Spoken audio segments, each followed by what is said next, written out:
teólogo de la cruz. Muestra los anuncios de la cruz en las escrituras anteriores a Jesús. Algunos objetos como la serpiente de hierro, algunos ritos como el cordero pascual, se consideran como proféticos.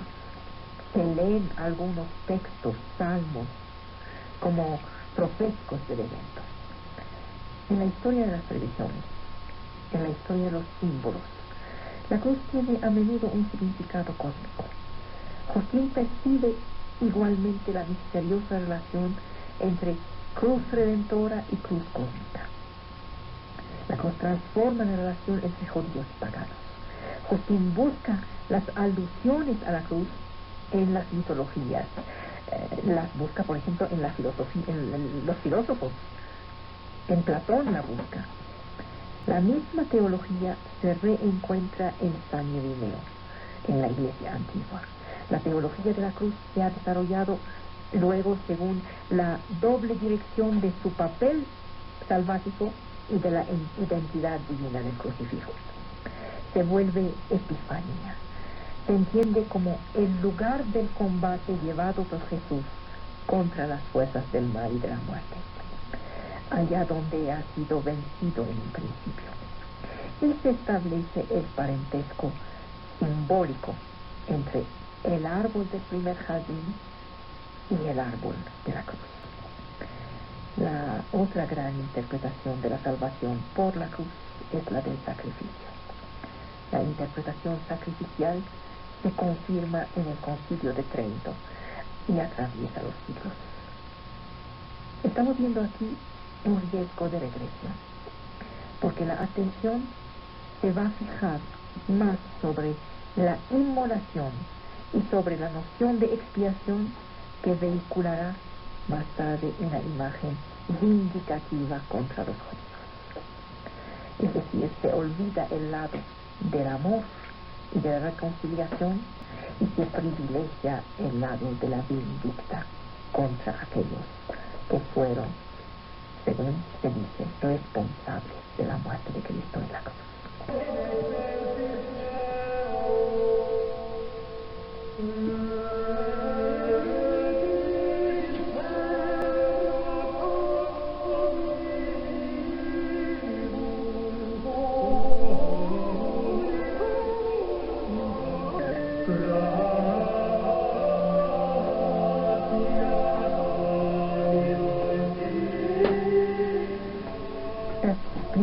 Formas de la cruz fueron primero el tau, la T, la letra griega que designa la potencia. Era el signo oculto de la cruz para los primeros cristianos. Hacían una T, el tau.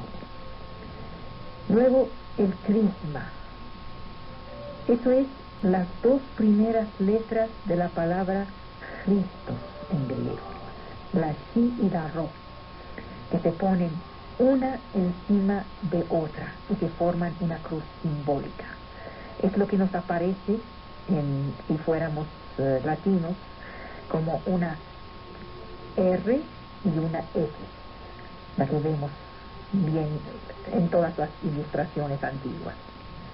La crispatea es la forma de la primera cruz votiva elevada sobre el martirium del Gólgota en el siglo IV. Y es retomada como modelo iconográfico.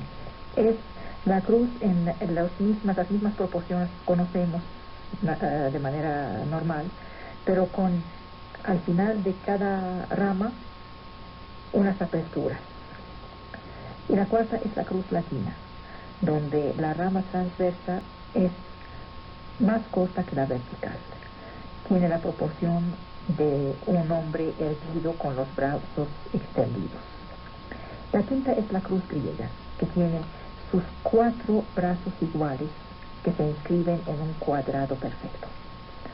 La sexta es la cruz egipcia, que tiene el nudo arriba, que es identificada con el jeroglifo Ankh, vida, es símbolo de vida eterna. Fue adoptada por los primeros cristianos en el siglo IV. Se quedó en la iglesia copta. Desde los primeros tiempos, se habla de la virtud del signo de la cruz. Sin embargo, solo se representa de manera discreta y velada. Como les dije, hay que esperar hasta el siglo IV para que el símbolo se imponga como símbolo de victoria. Y es que estamos aún muy cerca de los tiempos precristianos. La cruz es el tercero de los 4 símbolos fundamentales, con el triángulo, el círculo, el cuadrado. A veces se pone también el centro, el punto central. La cruz establece una relación entre los 3 otros. Simboliza es la base de todos los símbolos de orientación. Orientación del sujeto en relación consigo mismo, orientación espacial en relación con los puntos cardinales, orientación temporal en relación con los puntos cardinales terrestres. La cruz hace la síntesis entre cielo y tierra y tiempo y espacio. Corta, ordena y mide los espacios sagrados como los templos. Dice San Ambrosio. San Ambrosio afirma sin ambigüedad la asignación de su basílica de los Santos Apóstoles en Milán al signo de la cruz. Otros santuarios paleocristianos se refieren al mismo símbolo. Los dibujos arquitectónicos de estas basílicas, de estos santuarios, pretenden retomar el signo de la cruz. El medievo tardío privilegiará más bien una concepción antropológica. Así, Guillermo Durán, en su Rationale en el siglo XIII, acerca el templo al hombre. El altar corresponde al corazón del hombre. El símbolo, que es el más universal, es atestado desde la más alta antigüedad, en Egipto, en China, en Creta. La cruz nudo, la cruz egipcia, estaba aplicada en la frente de los faraones. Para los paganos expresaba la unión perfecta. Su punto de intersección servía de residencia de las fuerzas del bien. Para los antiguos mexicanos simbolizaba la totalidad del mundo. También la encontramos en el arte africano. En las leyendas orientales, la cruz simboliza el puente o la escalera que las almas toman para subir al cielo. Para los cristianos, la madera de la cruz proviene de un árbol plantado por Set sobre la tumba de Adán. Es asimilada al árbol de la vida del Génesis.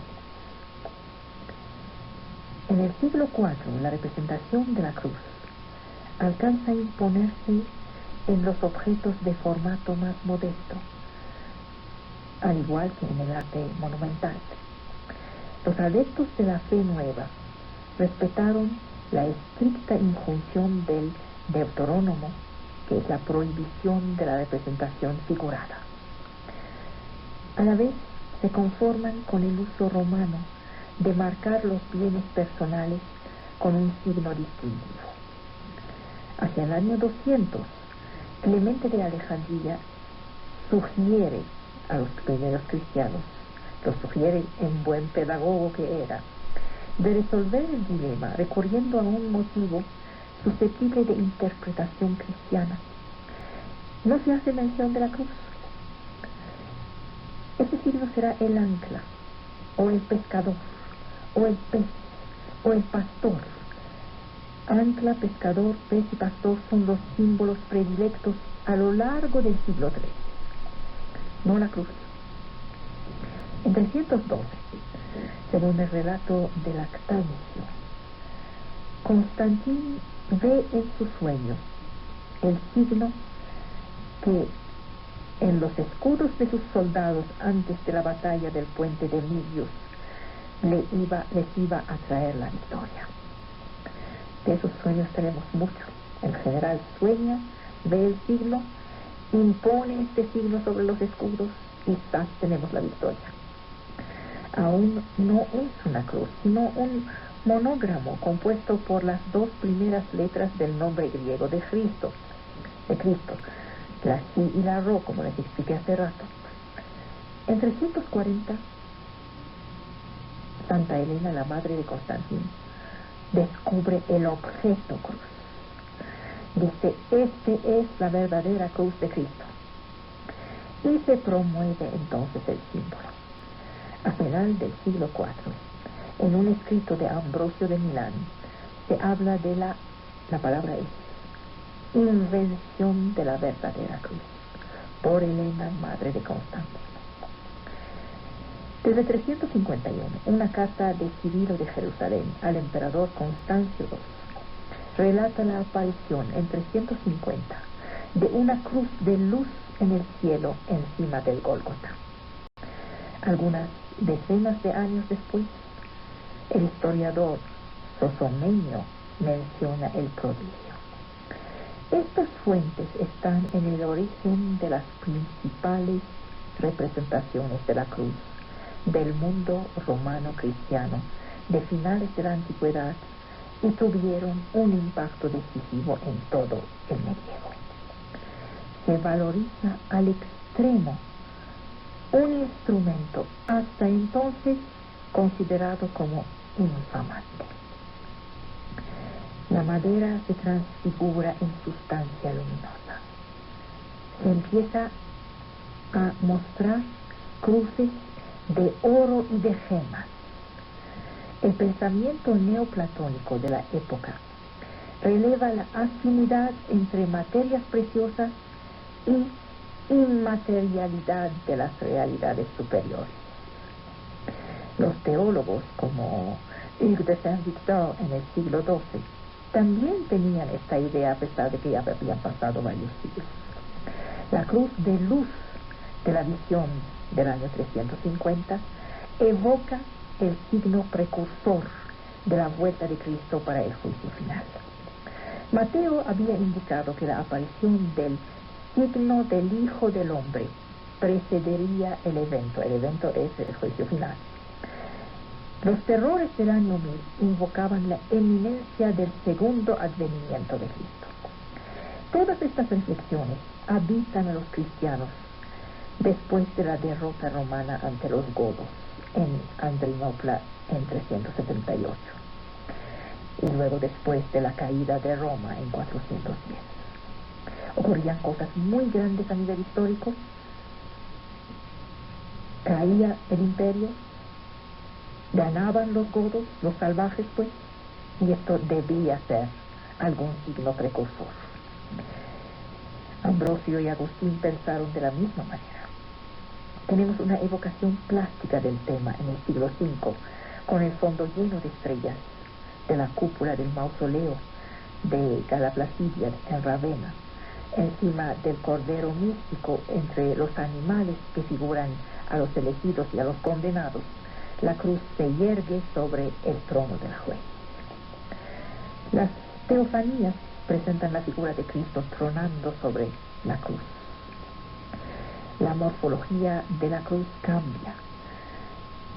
Tratada como un tronco vegetal, tiende a asemejarse al árbol de la vida plantado por Yahvé en el jardín del Edén, y que Ignacio de Antioquía, luego los apologistas del siglo II, Justín y Melitón, asemejaron, compararon, dijeron que era lo mismo que la madera del suplicio de Jesús.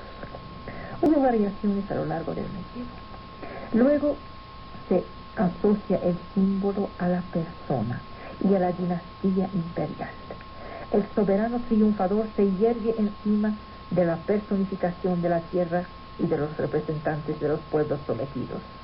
Él mismo está dominado por el busto de Cristo llevando la cruz en su mano. La emperatriz aparece llevando un globo terrestre y sobre el globo hay una cruz. Esta iconografía establece que el soberano reina por la voluntad divina y que su papel es de imponer al mundo el orden del Señor. La cruz se había vuelto trofeo de victoria sobre los muertos, sello supremo de los insignios de la realeza y, ante todo, símbolo de salvación. Esta reducción a un solo signo anuncia el iconoclasmo bizantino de los siglos 8 y 9. La cruz, disimulada bajo el tau, indica que el sacrificio del Calvario sustituye a la antigua ley, la nueva alianza, y se vuelve el soporte directo de la nueva fe.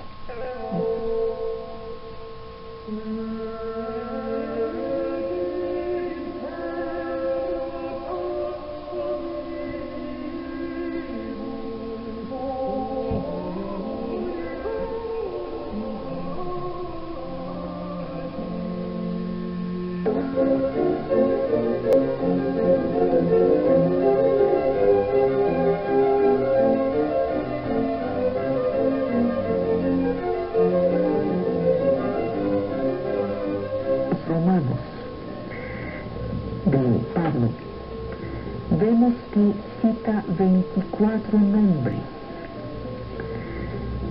Los cristianos de Roma son unos emigrados. Tienen sus casas en comunidad, hay pluralidad de comunidades. En Roma tenemos un testimonio, les dije, el de Papias, que trae Eusebio en su historia eclesiástica. Los auditores suplican a Marcos, el compañero de Pedro, de dejar por escrito la enseñanza que les había sido transmitida oralmente por el apóstol. Ellos fueron la causa del Evangelio. El papel de Marcos fue de ser un escriba, no un predicador. Él es quien ofrece el texto fundador, del cual Mateo y Lucas se inspirarán medio siglo después. La persecución fue lanzada por Nerón después del incendio de Roma en 64. Los discípulos se vuelven un grupo religioso reconocido. Hasta entonces estaban considerados únicamente como una secta judía. Sí, reconocido, pero rechazado. Tienen una situación fragilizada, la repersecución, la traición los come. La guerra judía de 66-70 lleva a la destrucción de Jerusalén y del templo y lleva a la reestructuración del judaísmo. Se separan la iglesia de la sinagoga, desaparecen los últimos testigos oculares de Jesús y se plantea la cuestión de la conservación de la tradición que hasta entonces había sido oral. Todo el relato de Marcos está centrado alrededor del destino trágico del héroe, la vida de Jesús entre su bautismo y su muerte. No hay relato de infancia como en Mateo y en Lucas. No hay relato de aparición de resucitado. Todo está orientado hacia la crucifixión. La cruz es el punto culminante de Marcos. Con la figura de Juan se desarrolla una teología particular. El cristianismo rohánico nace en las sinagogas y es excluido. Según Marcos y Mateo, Juan y Santiago, hijos de Zebedeo, han sido llamados por Jesús para seguirlo justo después de Pedro y Andrés. Son pescadores, la familia de los dos posee una pequeña empresa, empleados. Pedro, Santiago y Juan forman el círculo el más estrecho de los compañeros de Jesús. Lo mismo que Simón Pedro recibe un otro nombre. Santiago fue ejecutado en el año 44. Juan está mencionado por Pablo como una de las columnas de la comunidad cristiana. La pregunta que hay que hacerse es si este es el autor del Evangelio que lleva su nombre. Es poco probable que sea el mismo Juan, a pesar de que Irineo de León, a finales del siglo II, afirma que son el mismo hombre. Afirma igualmente que Juan y el discípulo bien amado son una misma persona. Es improbable. Ireneo identifica el visionario del Apocalipsis, Juan, con el discípulo Juan. El cuarto evangelio no menciona ni Santiago ni a Juan. Los hijos de Zebedeo solo aparecen en el capítulo 21. Es una agregación tardía. En cuanto al discípulo que Jesús amaba, se presenta como el rival de Simón Pedro. Se volvió fiel, siguió siendo fiel al pie de la cruz, contrariamente a Pedro. Es a él que Jesús confía a su madre. Es el primero en llegar a la tumba, el primero que percibe la pesca milagrosa como un signo escatológico. Matías de Hierápolis señala la presencia en Efeso, a finales del siglo I, de dos discípulos que se llaman Juan, el apóstol y el anciano. Juan, como Pedro, como Tomás, como Andrés, como los demás, fueron misionarios después de la muerte de Jesús. Él se va en Samaria, hay una diversidad de comunidades, hay tensiones entre ellas. La iglesia de Juan se desarrolla al margen. Los evangelios, como las epístolas, son la obra de una escuela teológica. Existía una escuela pauliniana de Pablo en Efeso, en Antioquía. Existía una escuela mateana de Mateo. La comunidad johánica está marcada por 4 personalidades: el discípulo bien amado, el evangelista, el anciano y el redactor del evangelio. No es nada seguro que son un mismo hombre. El evangelio, según Juan, fue el más tardío de los 4. Data de finales del siglo I. Las epístolas son de principios del siglo II. La tradición de la Iglesia relaciona el nombre del apóstol Juan al Asia Menor y a Efeso. La escuela johánica tuvo como cuna Siria, que es una región bilingüe. El Evangelio fue escrito en un medio donde tanto el hebreo y el griego estaban hablados. El cristianismo johánico se desarrolló en las sinagogas. La separación entre las comunidades cristianas y el judaísmo fue definitiva en el año 135. Antes de esta fecha no se puede hablar de religión cristiana. Hasta la ruptura, los círculos johánicos viven en el interior de la comunidad judía. Los discípulos de Jesús se consideran como los verdaderos hijos de Abraham.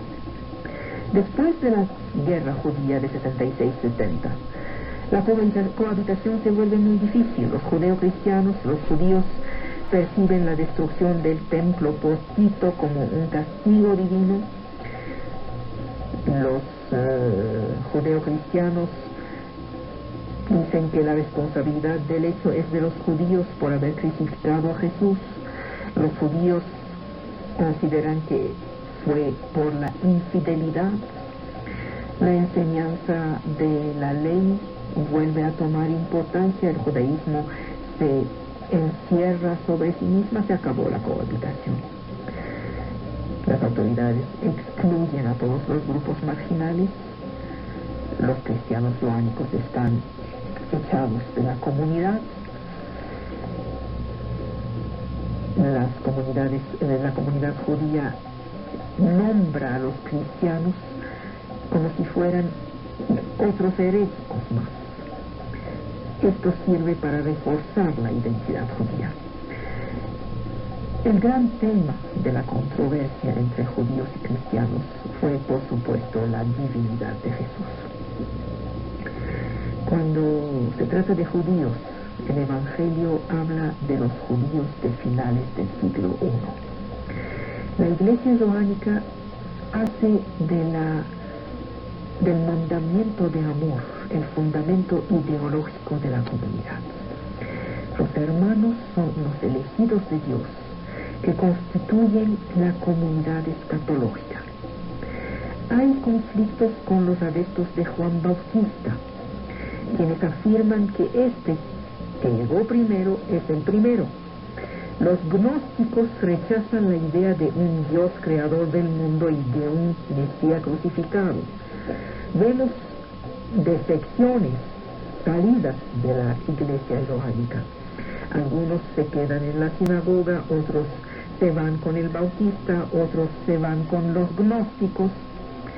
La iglesia joánica lucha contra la desintegración, exhorta al amor entre hermanos, lo que permite reforzar la comunidad. Sus adversarios están calificados de anticristos. La primera epístola de Juan exhorta a la comunidad a dejar el mundo, alejarse del mundo. Su lenguaje insiste sobre el Hijo que descendió, luego volvió a subir, la oposición fuerte entre tinieblas y luz. La interpretación teológica del cuarto evangelio se volvió en el siglo II un asunto, una especialidad de los gnósticos. El autor del Apocrifón de Juan, el autor de las Actas de Juan, que son dos textos apócrifos, fueron reivindicados como autores del Evangelio según Juan. Las Actas de Juan describen un Jesús que baila y canta antes de la pasión, y Juan se identifica al discípulo bien amado. Jesús revela en estos textos que no ha sido golpeado, ni suspendido, ni asesinado, que su sufrimiento era espiritual. La primera epístola es una advertencia. La segunda epístola muestra que unos seductores han entrado, que no confiesan que Jesús está hecho de carne. Estos seductores son anticristos. Estos incidentes ponen en peligro la comunidad. La tercera epístola, mandada por el anciano, dice que hay que cuidarse de un cierto Diotrefio. La iglesia está amenazada desde el interior por una querella. Se produce un acercamiento con la gran iglesia. Un último redactor agrega un último capítulo, un epílogo. Ahí Pedro, que hasta entonces no había ocupado nada más que un papel muy menor, se vuelve en la primera figura en el capítulo 21. Es una teología particular, la del cuarto evangelio. El discípulo bien amado, testigo ocular, ocupa un papel mayor. Es el único que se presenta como habiendo sido totalmente fiel, nunca traicionó. Hay muchas dudas sobre estas diversas personalidades. Ahí viene otro personaje. Un día voy a tener que hacerles una biografía de este personaje principal, el general de la iglesia, Pablo.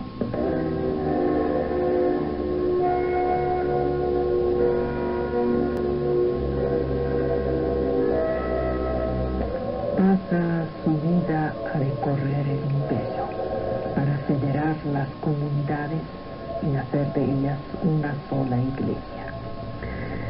Creo que en este programa voy a terminar nada más con Pablo. Luego hablaré de los siguientes. Con excepción de Jesús, Pablo es sin duda la figura más importante de los primeros tiempos.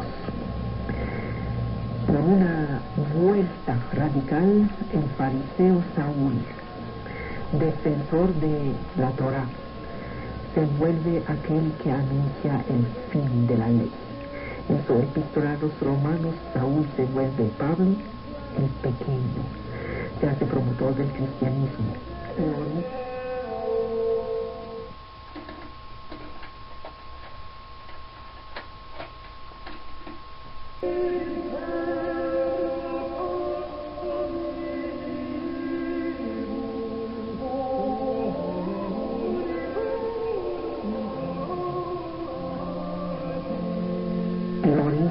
Tiene cultura ese hombre. Él no es pescador, no es campesino. Es el primer teólogo, el primer escritor del cristianismo. Había sido un fariseo íntegro. Para Saúl, Jesús es el amigo de las prostitutas, de los colectores de impuestos, de los paganos, de los transgresores, que pretende abolir la distinción entre puro e impuro. Es un blasfemador, un revolucionario. Pablo defiende la ley y defiende la identidad. Nadie existe fuera del lugar que ocupa en la sociedad. Y un día Jesús le ofrece una identidad nueva, que no se funda ya sobre el particularismo étnico, la obediencia religiosa, sino sobre un acto gratuito. Y Pablo pone a provecho suyo la red de comunicaciones en plena expansión que se encuentra en este periodo de estabilidad en el conjunto del imperio. Estamos viviendo en la paz romana. Se viaja mucho en aquella época y Pablo viaja. En esos viajes los riesgos son muy grandes. Las rutas marítimas son más rápidas, más seguras. Los peligros se encuentran también en los albergues. La hospitalidad es una virtud esencial del cristianismo primitivo para que los cristianos que viajan no sufran en los albergues. Pablo adhiere al movimiento de Jesús alrededor de los años 32. Lo vemos en Arabia. Hay un viaje a Siria y a Cilicia alrededor de los años 34-35. Hay una larga estancia de unos 10 años en Antioquía. A partir de Antioquía va en compañía de Barnabé y de Juan Marcos hacia el oeste, en la segunda mitad de los años 40. Se embarcan en el puerto de Seleucia, a 25 kilómetros de Antioquía. Se van a Chipre. En las sinagogas predica, buscando convencer a los judíos, pero más que a los judíos, a los paganos. Anuncia que ya no es obligatorio observar la ley judía. Se embarca hacia el Asia Menor. Pablo con Barnabé va en una primera misión hasta Derbo, a unos 160 kilómetros del masivo montañoso del Taurus. Hay torrentes, hay ladrones.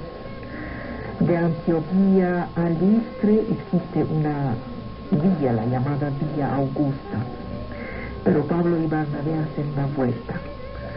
Derbo se encuentra fuera de la vía romana. Trata de organizar las jóvenes comunidades. Va en barco hasta Antioquía de Siria sin pasar por Chipre. Chipre había sido evangelizado antes por Pablo.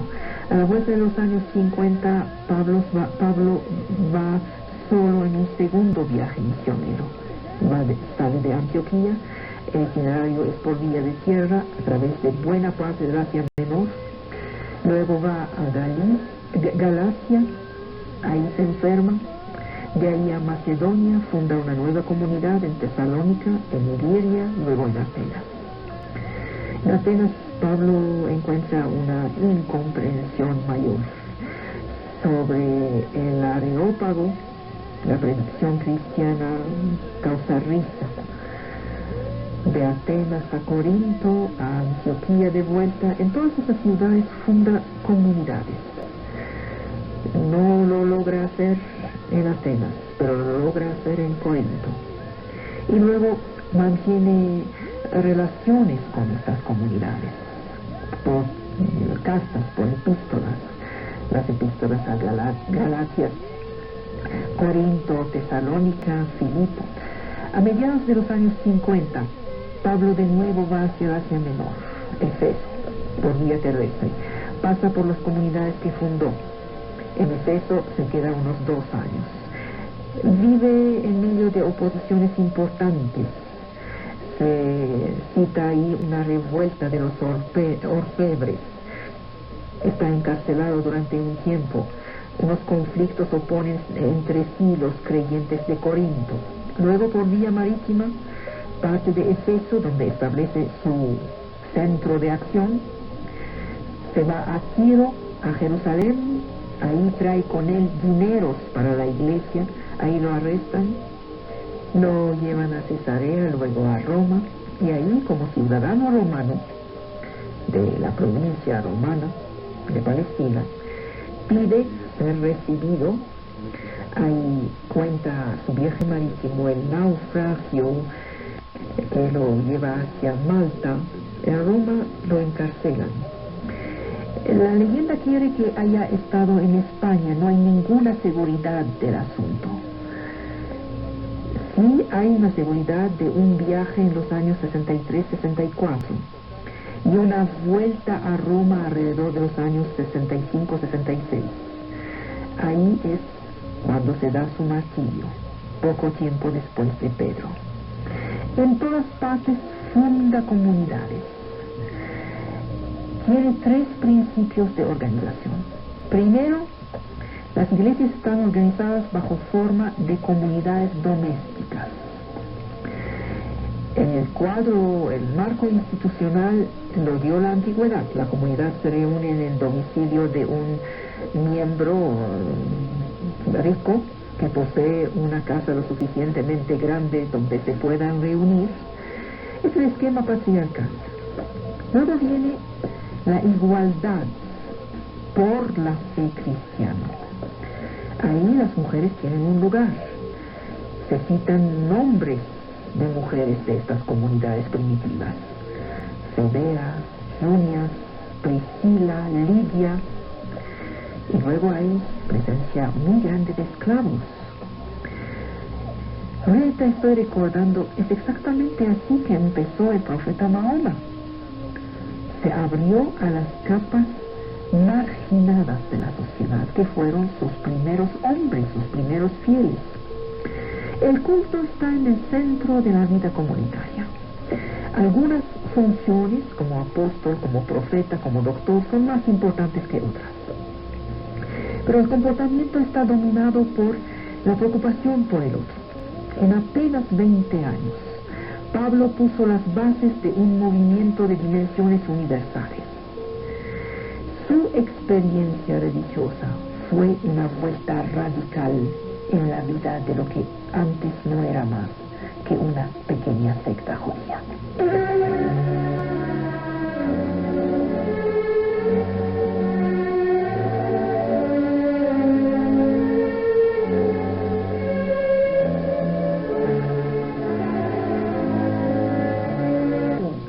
Más tarde este hijo se volverá su consuelo.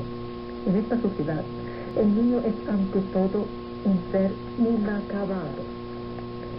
El Antiguo Testamento tiene testimonios decisivos sobre los humildes principios de la vida humana, alusiones a las realidades del nacimiento y de la infancia. La salvación se expresa a través de la perspectiva de tener un hijo. Parece que el Dios de la Biblia ama a los niños, pero tenemos recuerdos anteriores. Un nacimiento real en el Oriente Antiguo, el de Sargón de Acacia, el rey de Acacia. Yo soy Sargón. Mi madre era una gran sacerdotisa. No conozco a mi padre, dice el texto. Mi madre me concibió y me puso al mundo en secreto. Me depositó en un cesto. Me echó en el río. Aquí el aguador me adoptó como si fuera su hijo y me crió. Me volví jardinero. La diosa Ishtar me amó. Durante 56 años ejercí la realeza. El rey Sargón reinó en el siglo 23 antes de nuestra era y unificó por primera vez en su historia el conjunto de Mesopotamia. Contamos no menos de 75 relatos similares que narran la exposición de un niño a través del mundo en el seno de las sociedades más diversas. Moisés, Abraham, Edipo, Ciro, Semiramis, Heracles, Jesús, Rémulo y Remo, Zaratustra, Tristán, Superman, fueron expuestos por sus padres. El último, en un cohete interplanetario. Es un tema legendario único. El más antiguo ejemplo conocido de un recién nacido es Hitita, data de mediados del segundo milenio antes de nuestra era. Narra la exposición de los 30 hijos de la reina de Canés, que su madre, enferma, encierra en un barco lleno de excrementos. Acabarán por casarse con las 30 hijas que esta misma reina ha puesto al mundo después y que habrá guardado a su lado. Tratándose de Sargón, su madre era una sacerdotisa. Son mujeres a las cuales, según el mito babilonio, es formalmente prohibido tener hijos. Hay entonces con este nacimiento una ruptura del orden universal, un no respeto de una prohibición que causa una ruptura.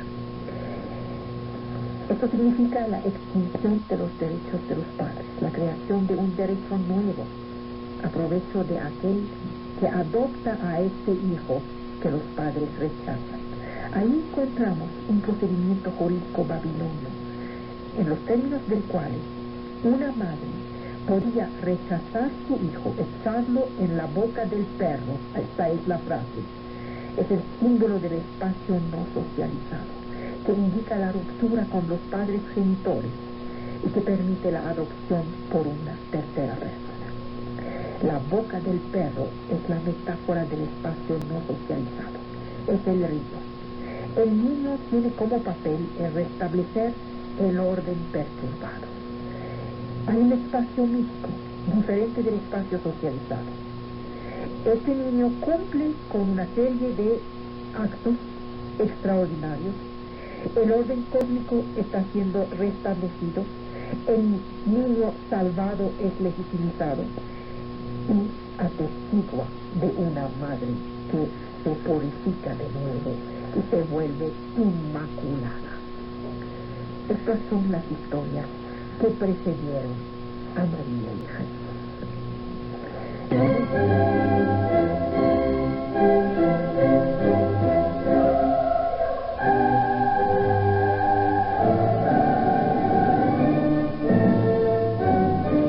De Mateo y el de Lucas, que hablan del nacimiento, los años de infancia y la juventud de Jesús.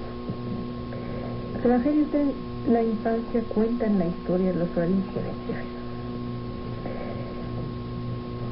Los evangelios dan más importancia en general al último periodo. No toman tanto en cuenta los años de juventud. A veces relatan el nacimiento, la infancia, los orígenes ancestrales, pero lo importante es lo que pasó después, los 3 últimos años. Estos dos evangelios, con sus relatos de infancia, se distinguen de los dos otros entre los 4 canónicos. Son testigos de la segunda generación de las vidas de Jesús. El modelo de las vidas estaba entonces, en aquella época, en plena madurez. Hubo una tercera generación, de ahí salieron muchos evangelios apócrifos, entre ellos los evangelios de la infancia, que cuentan detalles de acciones maravillosas imputadas a Jesús durante sus primeros años. Estos textos fueron muy populares durante siglos. El Hijo de Dios ya no es Israel, sino Emmanuel. Dios está con nosotros. Primero hay la voz de una familia. En esta el padre es el ancestro. Hijo y nieto y sobrino y hermano colateral aparecen, según la regla de las relaciones amplias. Interviene la genealogía. El documento establece la legitimidad nacional del héroe, Jesús, en tanto que último nacido de una familia inmensa cuya historia es larga y determinada en relación con su finalidad real. El lugar del nacimiento, aquí Belén, la ciudad de David. María y José son galileos, de una aldea entonces desconocida, Nazaret. El clima político de Judea es el de un fin de reinado. Herodes el Grande, enfermo, se cuida, ejecuta alrededor de él los que pretenden al trono. Egipto está administrada directamente por Roma desde la muerte de Cleopatra el año 31 a.C. Es tierra de asilo de los refugiados judeos. Este cuadro político de los primeros tiempos de Jesús está evocado con precisión en los evangelios. A diferencia de Judea, Galilea, con Herodes Antipas, está relativamente independiente y pacificada. Y resulta que hay aquí un niño sobredotado, capaz de debatir en el templo con grandes maestros. Alguien extraordinario. Los horóscopos judíos del Mesías, conocemos la existencia de estos por los manuscritos de Qumran, no son extranjeros a la elaboración de la secuencia de los magos, ni la profecía de Balaam sobre la estrella de Jacob. La mujer está puesta en valor. Miriam, la hermana de Moisés, está visitada en un sueño por el espíritu de Dios, quien le anuncia el nacimiento de Moisés. Lucas hace de María la destinataria del anuncio del ángel, revelación que Mateo reserva a José, el futuro padre. Se refuerza la genealogía de Cristo, hijo de David. 4 mujeres con un destino poco regular, pero esencial, aparecen. Tamar la incestuosa, Rahab la prostituta, Betsabé la adúltera, Ruth la extranjera. María es la quinta. En la cumbre, la trascendencia, la concepción y el nacimiento virginales de Jesús. No se trata de un hecho verificable, se trata de una verdad de hecho, no se discute. Los textos apócrifos proponen versiones más ricas y variadas del nacimiento de Jesús que los evangelios canónicos. El más antiguo de estos relatos apócrifos sobre la concepción y el nacimiento de Jesús se encuentra en el protoevangelio de Santiago, el ascenso, la ascensión de Isaías y el Apocalipsis de Adán. Hay otros relatos, las odas de Salomón, las actas de Pedro, la epístola a los apóstoles. La época de su redacción se sitúa hacia finales del siglo I y durante todo el siglo II de nuestra era. No han sido recogidos en el canon, pero han florecido, tienen una diversidad doctrinal muy grande. La canonización los borró para defender las tendencias mayoritarias que se volverán ortodoxas. El protoevangelio de Santiago es un texto de mediados del siglo II. Comporta un texto que concierne la concepción de Jesús y otro que concierne su nacimiento. El marco es el conflicto alrededor del docetismo, una doctrina según la cual la humanidad de Jesús estaba más virtual que real. El relato de la concepción es ausente de la versión canónica. La concepción es producto de la palabra, dice el protoevangelio. Aquí son los motivos docetizantes. Se conciben por medio de la oreja, por la palabra. Lo importante es que el nacimiento sea sin mancha. El relato hace intervenir a una mujer que recibe el niño, que ayuda al parto. El niño surge en una nube luminosa que cubre toda la gruta. Esta mujer cuenta a una cierta Salomé que una virgen acaba de tener milagrosamente un hijo Salomé quiere verificar el hecho con su mano y esta mano está quemada, luego curada. El otro texto, el ascenso de Isaías, está escrito a finales del siglo I. Comporta un relato muy original del nacimiento de Jesús. El profeta Isaías está elevado hasta el séptimo cielo en una visión y puede ver el Mesías preexistente. Ve también su futuro descenso en este mundo, su crucifixión, su ascenso a través de las esferas celestes. El Mesías simula una vida humana normal para no ser reconocido por el diablo. La idea de la concepción virginal de Jesús por María prueba que el Mesías no ha sido engendrado como lo es todo ser humano. María, la novia de José, se encuentra embarazada al mismo tiempo que es virgen. José quiere echarla, pero aparece un ángel.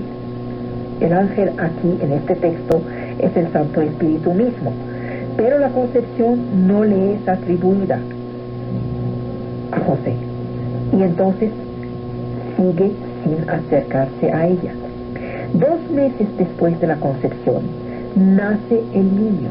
2 meses después María y José están solos en la casa y de repente María ve un pequeño niño. Luego se da cuenta que su seno se ha vuelto como antes, es decir, ya no tiene panza. José también ve eso. El niño de su voz les ordena, les da órdenes de no contar esta visión a nadie. No se sabe si el niño salió o no del vientre de María. Lo que importa es que María y José ven aparecer en este mundo aquel que será su hijo, pero ellos son los únicos en saber que en realidad vino de otra parte. Todos los demás deben creer que es un niño como los demás.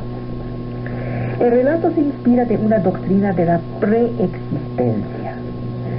Tiende a negar la realidad humana de Jesús a provecho de su realidad divina. La concepción y el nacimiento virginales son prueba de que Jesús no es un ser como los demás humanos.